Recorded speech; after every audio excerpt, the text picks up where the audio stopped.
ಸರ್ವವ್ಯಾಪ್ತ ಗುಣಾತೀತ ನಿರ್ವೀಕರ ನಿರಂಜನ ಪೂರ್ಣಬೋಧೋಚಿತಾನಂದ ತಸ್ಮೈ ಶ್ರೀ ಗುರವೇ ನಮಃ. ಓಂ ಬ್ರಹ್ಮ ಬ್ರಹ್ಮಸ್ಪತಯೇ ನಮಃ. ಹರಃ ಓಂ.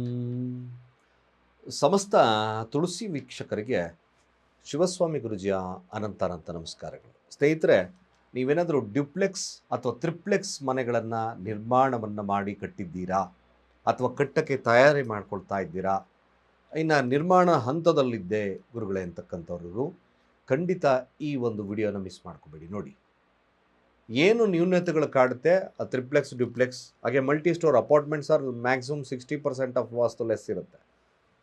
ಅದು ಅಪಾರ್ಟ್ಮೆಂಟ್ ವೈಸ್ ನೋಡಿದಾಗ ಏರಿ ಮೋಡ್ರ್ ಅಂತ ಕರಿತೀವಿ. ಒಂದು ಮೇಲೆ ಹೋದಾಗೆಲ್ಲ ವಾಸ್ತುವಿನ ತತ್ವ ಕಡಿಮೆ ಆಗ್ತಾ ಬರ್ತದೆ. ಆಲ್ವೇಸ್ ನೀವೇನಾದರೂ ಮಲ್ಟಿ ಸ್ಟೋರ್ ಕೊಟ್ಕೋಬೇಕಾದ್ರೆ ಬೆಸ ಸಂಖ್ಯೆ 1, 3, 5, 9, 11 ಈ ಥರ ಕೊಂಡ್ಕೊಳ್ತಾ ಹೋಗಿ. ಹಾಗಾದರೆ ಗುರುಗಳೇ 2 ಕೊಂಡ್ಕೋಬಾರ್ದಾ, 4 ಕೊಂಡ್ಕೋಬಾರ್ದಾ ಅಂತ ಅರ್ಥ ಅಲ್ಲ. ಆ್ಯಸ್ ಪರ್ ಆಯಾ ಕುಂಡಲಿಗಳನ್ನು ಜಾತಕಗಳನ್ನು ನೋಡಿ ಕೊಂಡ್ಕೋಬೇಕಾಗುತ್ತೆ. ಮುಖ್ಯವಾಗಿ ಈ ಮಲ್ಟಿ ಸ್ಟೋರ್ಸ್ ಅಂದರೆ ಮಲ್ಟಿ ಸ್ಟೋರ್ಗಿನ್ನ ಈ ಡ್ಯುಪ್ಲೆಕ್ಸ್ ಮನೆ ನಿರ್ಮಾಣ ಮಾಡ್ತಾ ಇದ್ದೀನಿ, ತ್ರಿಪ್ಲೆಕ್ಸ್ ಮನೆ ನಿರ್ಮಾಣ ಮಾಡ್ತಾ ಇದ್ದೀನಿ ಅಂತಕ್ಕಂಥವ್ರು ತನ್ನದೇ ಆಗಿರ್ತಕ್ಕಂಥ ವಾಸ್ತುಗೋಸ್ಕರ. ಅದು ಕೆಲವರು ಬಾಡಿಗೆ ಕೊಡ್ತಾರೆ, ಕೆಲವರು ಬಾಡಿಗೆನೇ ಕೊಡೋದಿಲ್ಲ. ಅಫ್ಕೋರ್ಸ್ ಸ್ವಂತಕ್ಕೆ ನಾನು ಮಾಡ್ತಾ ಇದ್ದೀನಿ ಗುರುಗಳೇ ಅಂತಕ್ಕಂಥವ್ರು ನಿಜವಾಗ್ಲೂ ಈ ಒಂದು ಸಮಸ್ಯೆಗಳನ್ನು ಎದುರಿಸ್ತಕ್ಕಂಥವ್ರು ಅಥವಾ ಏನಾದರೂ ಈ ತಪ್ಪುಗಳನ್ನು ಮಾಡಿದ್ರೆ ಸಂಬಂಧಗಳಲ್ಲಿ ಸಮಸ್ಯೆಗಳು ಬರುತ್ತೆ. ಸಂಬಂಧಗಳು ಯಾರೋ ಹತ್ರ ಬರೋಲ್ಲ. ನೀವು ಅವನು ಯಾರೋ ಮನೆ ಕಟ್ಟೇನಪ್ಪ, ಯೂಶ್ವಲಿ ಒಂದು ಸಂಬಂಧಗಳಲ್ಲಿ ವ್ಯಾಲ್ಯೂ ಸಿಗಲಿಲ್ಲ ಅಂದರೆ ಅಟ್ಲೀಸ್ಟ್ ಎಲ್ಲ ಸಂಬಂಧಗಳು ದೂರ ಆದರು, ಅಣ್ಣ ತಮ್ಮಂದರೆ ಅವ್ರ ಮನೆಗೆ ಹೋಗೋದಿಲ್ಲ. ಅಫ್ಕೋರ್ಸ್ ಇವನ್ನೆಲ್ಲ ಕೇಳ್ತೀವಿ, ಖಂಡಿತ ಕೇಳ್ತೀವಿ. ಹಾಗೆ ಮನೆ ನಿರ್ಮಾಣ ಮಾಡಿದೆ, ಯಾಕೋ ಮಗಳ ಮದುವೆ ಅಥವಾ ಮಗನ ಮದುವೆ ಸ್ವಲ್ಪ ವಿಳಂಬವಾಗ್ತಿದೆ, ಎಲ್ಲ ಕ್ರೋರ್ಸ್ ಆಫ್ ಮನಿ ಇನ್ವೆಸ್ಟ್ ಮಾಡಿ ಮನೆ ಕಟ್ಟಿದೆ, ನ್ಯೂನತೆಗಳು ಕಾಡ್ತಿದೆ. ಖಂಡಿತ ಈ ಸಮಸ್ಯೆ 100ಕ್ಕೆ 100 ಭಾಗ ಇರ್ತದೆ. ಮೊದಲು ನೀವು ಮಾಡ್ತಕ್ಕಂಥ ಎಂಟ್ರೆನ್ಸ್ ಹೇಳ್ಬಿಡ್ತೀನಿ, ಸರಿಯಾಗಿ ಕೇಳಿಸ್ಕೊಳ್ಳಿ. ಮಲ್ಟಿ ಅಂದರೆ ತ್ರಿಪ್ಲೆಕ್ಸ್ ಡ್ಯುಪ್ಲೆಕ್ಸ್ ಮನೆ ನಿರ್ಮಾಣ ಮಾಡ್ತಕ್ಕಂಥವ್ರು ಇದ್ದಾರೆ, ಏನು ನ್ಯೂನತೆ ಕಾಡುತ್ತೆ. ಮೊದಲನೇದಾಗಿ ನೀವೇನು ಮಾಡ್ತೀರಾ, ಪಾರ್ಕಿಂಗ್ ಏರಿಯಾ ಅಂತ ಬಿಡ್ತೀರ. ಪಾರ್ಕಿಂಗ್ ಏರಿಯಾವನ್ನು ಯೂಶಲಿ ಏನು ಮಾಡ್ತಾರೆ, ಲೋಡ್ ಇರ್ತಕ್ಕಂಥದ್ದು ಪಶ್ಚಿಮದಲ್ಲಿ ಲೋಡ್ ಕೊಡ್ತಾರೆ ಅಥವಾ ದಕ್ಷಿಣದಲ್ಲಿ ಲೋಡ್ ಕೊಡ್ತಕ್ಕಂಥದ್ದು ಇರ್ತದೆ. ಕೆಲವೊಬ್ಬೊಬ್ಬರು ನಾನು ನೋಡಿದ್ದೇನೆ, ಪಶ್ಚಿಮದಲ್ಲಿ ಎಂಟ್ರೆನ್ಸ್ ಕೊಡ್ತಾರೆ, ಮೈನ್ ಎಂಟ್ರೆನ್ಸ್ ಇರ್ತಕ್ಕಂಥದ್ದು ಇರುತ್ತೆ. ಪಶ್ಚಿಮ ಎಂಟ್ರೆನ್ಸ್ ಕೊಟ್ಬಿಟ್ಟು ಉತ್ತರದಲ್ಲೆಲ್ಲ ಲೋಡ್ ಹಾಕಂಗೆ ಮಾಡಿಬಿಡ್ತಾರೆ.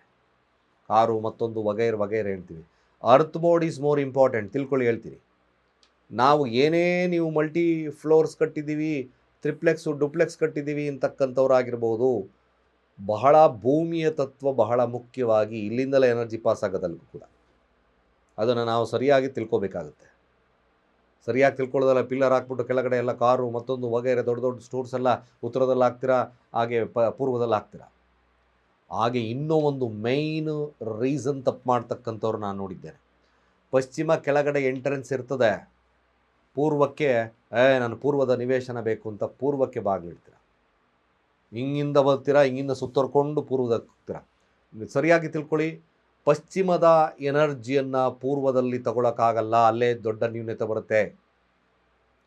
ಪಶ್ಚಿಮದ ಎನರ್ಜಿಯನ್ನು ಏನಾದರೂ ಪೂರ್ವದಲ್ಲಿ ನೀವು ಡ್ರಾ ಮಾಡ್ತೀರಾ ಅಂದರೆ ತಂದೆಯ ಮಕ್ಕಳಿಗೆ ವಿರುದ್ಧವಾಗಿರ್ತಕ್ಕಂಥ ವಿಚಾರಗಳು ಬರ್ತದೆ, ಶತ್ರುವಾದಗಳ ನಿವಾರಣೆ ಆಗುತ್ತೆ, ಕೆಲಸದಲ್ಲಿ ಒತ್ತಡ ಬರ್ತಕ್ಕಂಥದ್ದು ಇರುತ್ತೆ. ಇದನ್ನು 200% ಬರ್ಕೊಂಬಿಡಿ ಹೇಳ್ತಾ ಇದ್ದೀನಿ.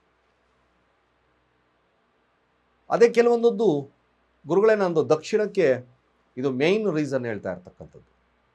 ದಕ್ಷಿಣಕ್ಕೆ ರೋಡ್ ಇದೆ, ದಕ್ಷಿಣಕ್ಕೆ ಎಂಟ್ರೆನ್ಸ್ ಹಾಕ್ತೀವಿ, ನಾನು ಡುಪ್ಲೆಕ್ಸ್ ಮಾಡ್ಕೊಳ್ತಿದ್ದೀನಿ, ಕೆಳಗಡೆ ಕಾರು ಮತ್ತೊಂದೆಲ್ಲ ನಿಲ್ಲಿಸ್ಬೇಕು, ದಕ್ಷಿಣ ಎಂಟ್ರೆನ್ಸ್ ಕೊಡ್ತಾ ಇದ್ದೀನಿ. ನನ್ನ ಮನೆ ಬಾಗಿಲು ನಾನು ಕುಬೇರ ಸ್ಥಾನ ಸೂಪರಾಗಿರಬೇಕು, ಉತ್ತರದ ಬಾಗಿಲು, ಇಲ್ಲಿ ಮನೆಯ ಮಕ್ಕಳ ಅಭಿವೃದ್ಧಿ ಖಂಡಿತ ಕುಂಠಿತ ಆಗುತ್ತೆ. ಮನೆಯಲ್ಲಿ ಯಾವಾಗಲೂ ಕಿರಿಕಿರಿ ಜಾಸ್ತಿ ಆಗ್ತದೆ. ಇದು ಯಾಕೆಂದರೆ ನ್ಯೂನತೆಗಳು ತೋರಿಸ್ತೇನೆ, ನಿಮ್ಗೆ ಏನು ಹೇಳ್ತೀನಿ.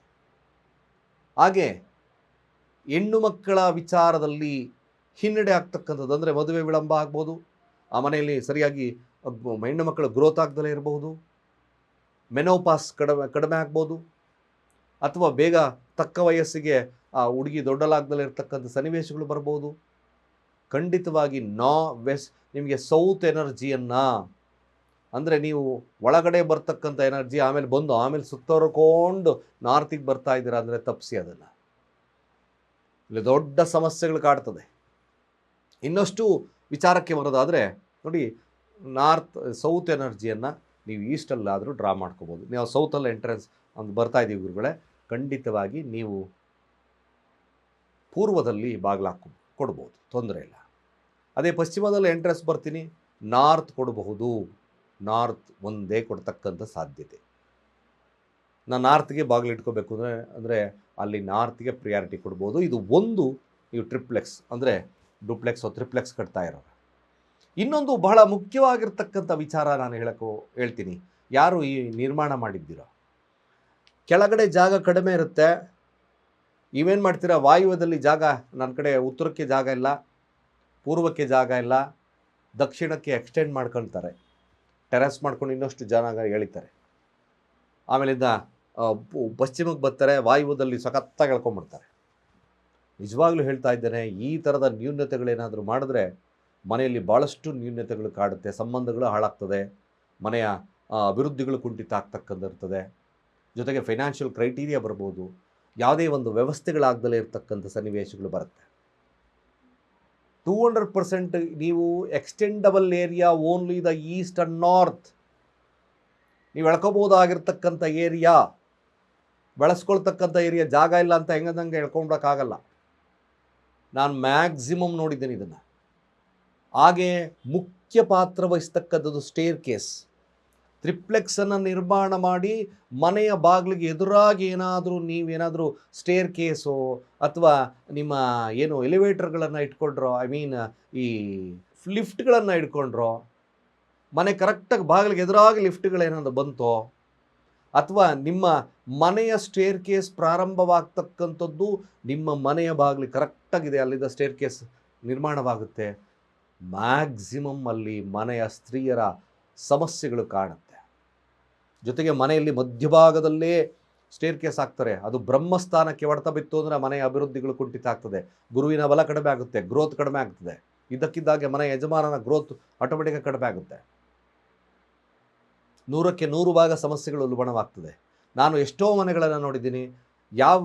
ಕೆಲವೊಬ್ಬೊಬ್ಬರು ಭಾಳಷ್ಟು ನ್ಯೂನತೆಗಳು ಮಾಡ್ಬೋದು, ಕೆಲವೊಬ್ಬರು ಪ್ಲ್ಯಾನ್ ಕೊಡ್ತಕ್ಕಂಥವರೇ ನಾರ್ತ್ ಈಸ್ಟಲ್ಲಿ ಮೆಟ್ಲುಗಳನ್ನು ಕೊಡ್ತಾರೆ, ನಾರ್ತಲ್ಲಿ ಕೊಟ್ಬಿಡ್ತಾರೆ. ಬೇಕಾದಷ್ಟು ಮನೆ ನೋಡಿದ್ದೀನಿ. ಮನೆ ನಿರ್ಮಾಣ ಮಾಡೋದು ಒಂದು ಸರಿ, ಹಲವಾರು ಕ್ರೋರ್ಸ್ ಆಫ್ ಮನಿ ಇನ್ವೆಸ್ಟ್ ಮಾಡ್ತೀರಾ, staircase always west or south, west ಕಡೆನೇ ಇರಬೇಕು ಜಾಸ್ತಿ, ಎರಡೇ ಕಡೆ ಮೆಟ್ಲುಗಳು ಬರೋದು. ಎಲ್ಲ ನಮ್ಮವ್ರು ಏನು ಮಾಡಿಬಿಡ್ತಾರೆ ಅಂದರೆ ಆಟೋಮೆಟಿಕ್ಕಾಗಿ ಆಗ್ನೇಯದಲ್ಲಿ ಹಾಕ್ಬಿಡ್ತಾರೆ ಮೆಟ್ಲುಗಳು, ಅಲ್ಲಿ ಸಮಸ್ಯೆಗಳು ಖಂಡಿತ ಬರ್ತದೆ. ಎಷ್ಟೋ ಮನೆ ನೋಡಿದ್ದೇನೆ, ಆಗ್ನೇಯದಲ್ಲಿ ಮೆಟ್ಲುಗಳನ್ನು ಹಾಕಿರ್ತಾರೆ, ಕೊಡ್ಬೋದು, ನಡೀತದೆ ಅಂತ.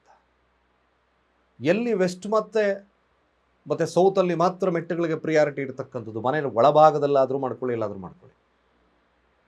ನಿಜವಾಗ್ಲೂ ಯಾಕೆ ಇಂಥ ನ್ಯೂನತೆಗಳನ್ನು ಸುಮ್ಮನೆ ನಾವು ಬಿಡ್ತಾ ಇದ್ದೀವಿ? ಮನೆ ನಿರ್ಮಾಣ ನೆಮ್ಮದಿಗೋಸ್ಕರ ಮಾಡ್ತಾ ಇರ್ತಕ್ಕಂಥದ್ದು ಮನೆ. ಯಾರು ಈ ಫ್ಲೋರ್ಸ್ ಅಂದರೆ ಡುಪ್ಲೆಕ್ಸ್ ಕಟ್ತಾ ಇದ್ದೀರೋ, ಖಂಡಿತವಾಗಿ ನಿಮ್ಮ ಸ್ಟೇರ್ ಕೇಸನ್ನು ಆಲ್ವೇಸ್ ಕರ್ವ್ಡಾಗಿಟ್ಕೊಂಡ್ರೂ ವೆರಿ ಗುಡ್ ಇರುತ್ತೆ. ಜೊತೆಗೆ ಮೆಟ್ಟಿಲುಗಳು ಆಯತಾಕಾರವಾಗಿರಲಿ, ಆ ಮೆಟ್ಟಿಲುಗಳಿಗೆ ಯಾವುದಂದ್ರೂ ಬಣ್ಣಗಳನ್ನು ಬಡಬೇಕು, ಆದಷ್ಟು ಕೂಡ ಸಾಫ್ಟ್ ಕಲರ್ ಆಗಿರ್ತಕ್ಕಂಥ ಟೈಲ್ಸನ್ನು ಹಾಕಿ.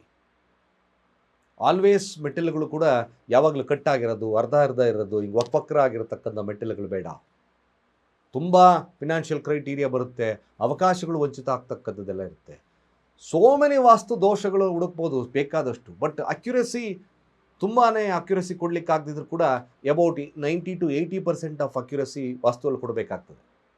ಯಾವಾಗ ಮಲ್ಟಿ ಸ್ಟೋರ್ ನಿರ್ಮಾಣ ಮಾಡ್ತೀರೋ, ಹೆಂಗಂದ್ರೆ ನಂಗೆ ಮೆಟ್ಲು ಹಾಕ್ಕೊಳ್ತೀರಾ, ಯಾವುದಾವುದೋ ಜಾಗಗಳನ್ನು ಎಲಸ್ಟೈಸ್ ಮಾಡ್ಕೊಳ್ತೀರಾ, ಸಂಬಂಧಗಳು ಹಾಳಾಗ್ತದೆ, ಮನೆಯ ಆರೋಗ್ಯದಲ್ಲಿ ಸಮಸ್ಯೆಗಳು ಕಾಡ್ತದೆ. ಹಾಗೆ ಮ್ಯಾಕ್ಸಿಮಮ್ ನಾನು ನೋಡಿದಂಗೆ ಸೌತ್ ಏನಾದರೂ ಎಕ್ಸ್ಟೆಂಡ್ ಮಾಡ್ಕೊಂಡಿದ್ರೆ ತುಂಬ ವಿಪರೀತ ಗಲಾಟೆಗಳಾಗ್ತದೆ, ಮನೆಯ ಮಕ್ಕಳ ಆರೋಗ್ಯದ ಮೇಲೆ ಪರಿಣಾಮವನ್ನು ಬಿದ್ದೇ ಬೀರುತ್ತೆ. ಇದು ಸತ್ಯಕ್ಕೆ 100ಕ್ಕೆ 100 ಸತ್ಯ. ಯಾರು ಮಲ್ಟಿ ಫ್ಲೋರ್ ಕಟ್ತಾ ಇದ್ರೋ, ಯೂಶಲಿ ತಡ ಆದರೂ ಪರವಾಗಿಲ್ಲ, ಸರಿಯಾದಂಥ ವಾಸ್ತು ಕನ್ಸಲ್ಟೇಷನ್ ಮಾಡ್ಕೊಳ್ತಕ್ಕಂಥದ್ದು ಇರುತ್ತೆ. ಖಂಡಿತ ಮಾಡಿಕೊಂಡು ನೀವು ಮನೆ ನಿರ್ಮಾಣ ಮಾಡ್ತಕ್ಕಂಥದ್ದು ಅತೀ ಅವಶ್ಯಕ. ಏನಾದರೂ ಎಕ್ಸ್ಟೆಂಡಬಲ್ ಏರಿಯಾ ಮಾಡಾಗಿದ್ದರೆ ನೀವು ಉತ್ತರಕ್ಕೆ ಮಾಡ್ಕೊಳ್ಳಿ, ಹಾಗೆ ಪೂರ್ವಕ್ಕೆ ಮಾಡ್ಕೊಳ್ಳಿ.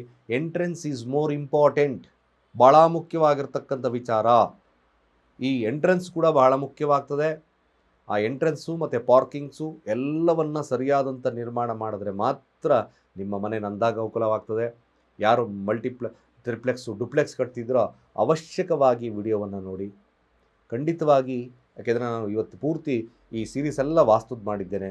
ಡೋರ್ ನಿರ್ಮಾಣ ಮಾಡೋದ್ರಿಂದ ಹಿಡಿದು ಹಾಗೆ ಮನೆಯ ಯಾವ ಭಾಗದಲ್ಲಿ ಏನು ಬರಬೇಕು, ಫಿನಾನ್ಷಿಯಲ್ ಕ್ರೈಟೀರಿಯಕ್ಕೆ ಏನು ಬರಬೇಕು, ಎಲ್ಲವನ್ನು ಸ್ಟೆಪ್ ಬೈ ಸ್ಟೆಪ್ ಕೊಟ್ಟಿದ್ದೇನೆ. ಖಂಡಿತವಾಗಿ ನೋಡ್ಕೊಳ್ಳಿ. ಅನೇಕ ವಿಚಾರಗಳಿಗೋಸ್ಕರ ನಮ್ಮ ಕೆಳಗಿನ ನಂಬರ್ಗೆ ಡಯಲ್ ಮಾಡಿ. ವಾಸ್ತು ಕನ್ಸಲ್ಟೇಷನ್ ನಿಮಗೆ ಪರಿಪೂರ್ಣವಾಗಿರ್ತಕ್ಕಂಥ ವಾಸ್ತು 360 ಆ್ಯಂಗಲ್ ಆಗಿ ವಾಸ್ತು ಕೊಡ್ತೀನಿ ಅಂತ ಹೇಳ್ತಾ, ಸರ್ವೇ ಜನ ಸುಖಿನೋ ಭವಂತು.